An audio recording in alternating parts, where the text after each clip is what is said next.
Hello guys, good morning. Ngayon, kape tayo. Sarap ng kape. Marami tayong kakanin guys. So, bumaya tayo dito sa Harmony, Marilao. Marilao, Bulacan. Yung ating favorite. Kamuting kahoy.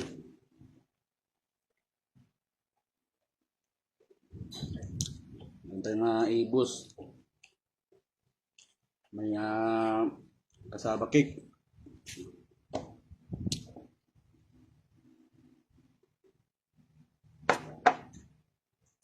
Ito na yung kape nyo. Guys, ito magluluto tayo ng ating almusal. Dito tayo magluto sa kawali kasi yung ating kaldero guys, nasa labahan, hindi pa nalabahan guys. Kuluan lang muna natin dyan, sabay natin itong ating laman ng kamote. Guys, at lagan natin yung ating laman ng kamote. Ito siya, nahulog. Kaya natin yung ating isda.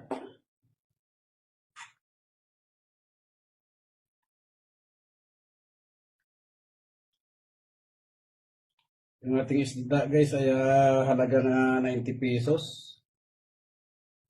Yung ating kamote is 25. Kasama na yung laman at saka yung talbos niya guys. Kaya nasa tipid tips na naman tayo. Yun guys, at maglagay lang tayo ng asin para may lasa na siya guys. At ang ating sili guys, isang piraso na lang. Hindi natin napansin. Ilalagay rin tayo ng black pepper. Yung guys, sa halagang 115 pesos.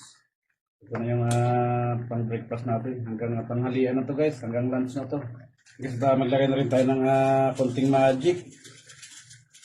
Yun. Iyan na guys. Oh my God!